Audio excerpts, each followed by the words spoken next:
Right now, as you listen to these words, there is a war going on inside your head. Not a war of swords, not a war of armies, a war of thoughts. Thoughts about what you said yesterday. Thoughts about what might go wrong tomorrow. Thoughts about what people think of you. Thoughts that repeat and repeat and repeat until you feel exhausted, even though you haven't moved from your chair. 2,000 years ago, a Roman emperor sat alone in his tent at night, surrounded by war, disease, and betrayal. He had every reason to lose his mind, but instead, he wrote quiet notes to himself, notes that would survive for centuries. His name was Marcus Aurelius, and what he discovered about the human mind can end the war inside your head, starting today. If you stay with me for the next 20 minutes, you will learn 8 Stoic lessons that will teach you how to stop overthinking, silence your mental noise, and protect your peace. No matter what is happening around you, let's begin. Here is an uncomfortable truth. Most of your suffering does not come from your life. It comes from your thoughts about your life. You replay old conversations. You imagine future disasters. You judge yourself for things nobody else even remembers. Your body sits in a safe room, but your mind lives in a burning house that it built by itself. The Stoics understood this 2,000 years before modern psychology gave it a name. Epictetus was born a slave. Seneca was exiled and later ordered to die. Marcus Aurelius ruled an empire through plague and war. These were not comfortable men writing comfortable advice. They lived through more chaos than most of us will ever see. And yet, they all reached the same conclusion. You cannot control the world, but you can control your mind. And the one who controls his mind needs nothing else to be at peace. Overthinking is not a personality trait. It is a habit. And like every habit, it can be broken if you understand how the mind works and if you train it daily. That is exactly what the next 8 lessons will teach you. Lesson 1. Your life is shaped by your thoughts. Marcus Aurelius wrote that our life is what our thoughts make it, that the soul slowly takes the color of the thoughts we repeat. Think about that. Not the color of your bank account, not the color of your circumstances, the color of your thoughts. 2 people can live through the exact same day. One loses a job and thinks, my life is over. The other loses the same job and thinks, this is my chance to build something new. Same event, 2 completely different lives. Because life does not happen to you. Life happens through the lens of your thinking. Overthinkers forget this. They believe their thoughts are facts. A thought appears, everyone is judging me, and they accept it like a news report. But a thought is not a fact. A thought is a suggestion, and you are allowed to reject it. Here is the first Stoic practice. Question your impressions. When a painful thought arrives, do not obey it immediately. Stop, and ask it 3 questions. Is this true, or is this just fear talking? Is this useful? Does this thought help me act, or does it only make me suffer? Is this mine to carry, or am I carrying someone else's opinion? Most of your anxious thoughts will fail this test. They are not true. They are not useful. They are not yours. They are mental spam, and you have been opening every single message. From today, become the gatekeeper of your own mind, because whatever you allow to enter becomes the color of your life. Lesson 2. We suffer more in imagination than in reality. Seneca noticed something strange about human beings. We suffer twice. Once in imagination, when we worry about the disaster, and once in reality, if the disaster ever comes. And here is the tragedy. Most of the disasters never come, which means most of our suffering was for nothing. Think honestly about your own life. How many nights did you lose sleep over things that never happened? The exam you thought you would fail, you passed. The conversation you feared, it went fine. The illness you imagined, it was nothing. Your mind is a storytelling machine, and when you give it no direction, it tells horror stories. It shows you the worst version of tomorrow in high definition, and your body reacts as if it is real. Your heart races, your chest tightens. You suffer a pain that exists nowhere except inside your skull. The Stoics had a cure for this, and it may surprise you. They did not run away from their fears. They looked at them directly, once, clearly, and on purpose. They called it the premeditation of adversity. Sit down, take the thing you fear, and ask calmly, if this actually happened, what would I do? Not, How terrible would it be? But what would I do? If I lost the job, I would cut expenses, use my skills, and find new work. If that person left, it would hurt, and then I would heal, as humans always have. If I failed, I would learn, adjust, and try again. Something incredible happens when you do this. The fear shrinks, because fear feeds on vagueness. The moment you face it with a clear plan, it loses its power over you. Worry looks at fear 1,000 times and does nothing. Wisdom looks at fear once and prepares. Choose wisdom. Lesson 3. The dichotomy of control. If Stoicism could be reduced to one sentence, it would be the sentence Epictetus taught his students on day 1. Some things are within your control, and some things are not. Within your control, your opinions, your decisions, your effort, your reactions, your character. Outside your control, other people's opinions, other people's actions, the past, the future, the economy, the weather, and the results of your work. Now here is the question that will expose the root of your overthinking. Where do your thoughts live? Be honest. Your mind spends its days in other people's heads. What do they think of me? It lives in the past. Why did I say that? It lives in the future. What if it all goes wrong? In other words, your mind spends almost all of its time in territory you do not control. That is why you feel powerless. Not because you are weak, but because you are fighting battles on land where victory is impossible. Epictetus, a man born into slavery, a man whose body was owned by another human being, said that no one could harm his mind without his permission. His leg was crippled by his master.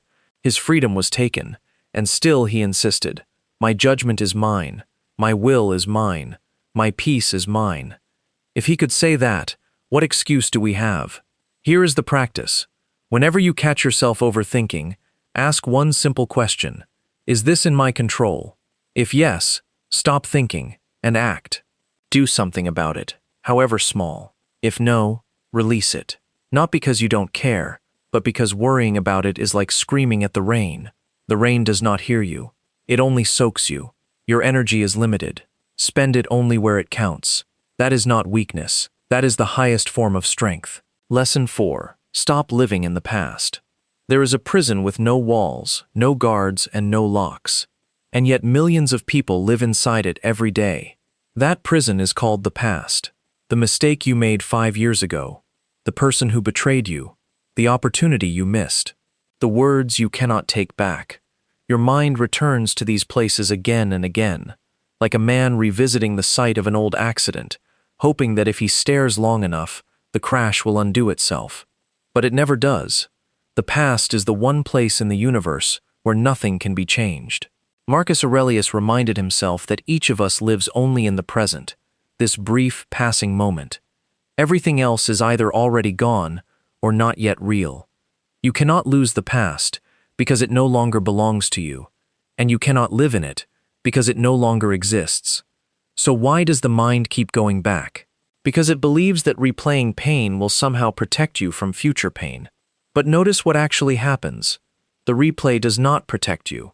It just makes you relive the wound, cutting it open every time it tries to heal. The Stoic approach is different. The Stoic asks, what is this memory for? If a memory carries a lesson, take the lesson and let the memory go. The lesson is light. The memory is heavy. Carry only the light part. If a memory carries only pain, regret, shame, resentment, then understand this clearly. Continuing to suffer today does not fix what happened yesterday. Your suffering is not a payment that repairs the past. It is simply a new loss, added to an old one. You have already paid for your past once. Stop paying for it every day. Lesson 5. Return to the present moment. Here is a secret hidden in plain sight. Overthinking cannot survive in the present moment. Try it. Right now, feel your breath entering your body. Feel the weight of your hands. Listen to the sounds around you. For those few seconds, where did the anxiety go? Anxiety needs time travel. It needs the future, what if, or the past, if only. But in the pure present, in this exact second, there is almost never an actual emergency.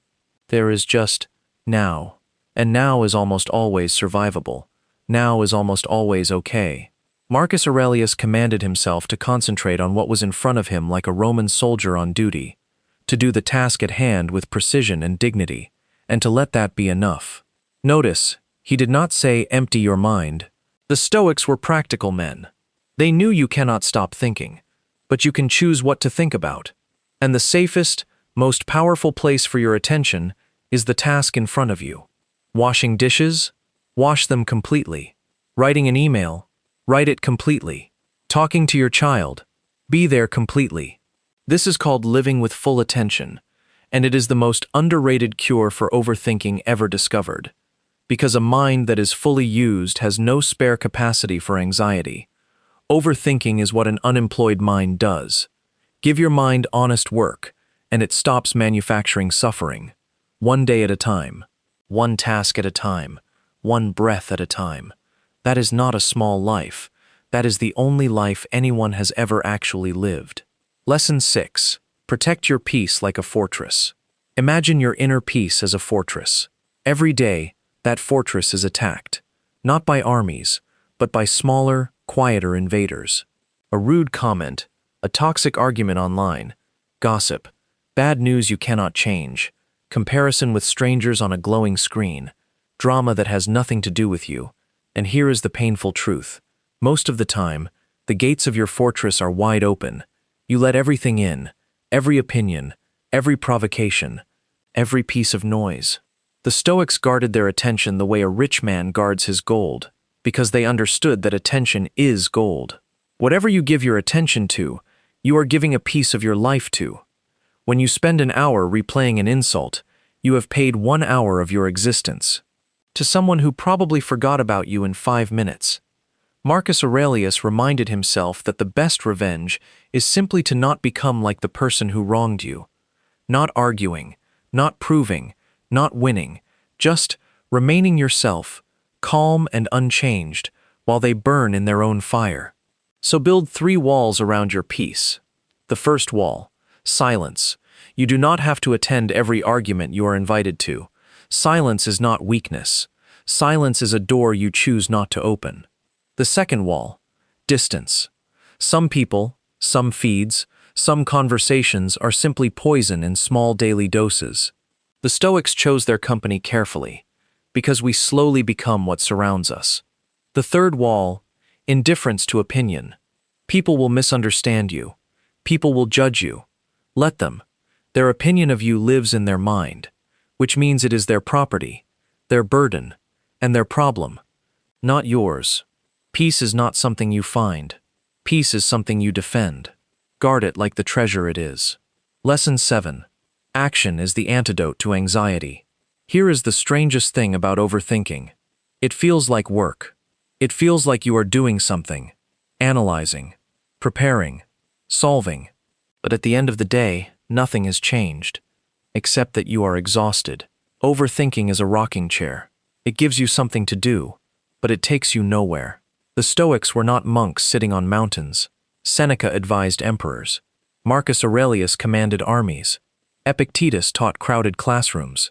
Cato served in the Senate and marched with soldiers. Stoicism was never a philosophy of endless thinking. It was a philosophy of clear thinking, followed by decisive action. Because here is the law your anxiety does not want you to know. Clarity does not come from thinking. Clarity comes from doing.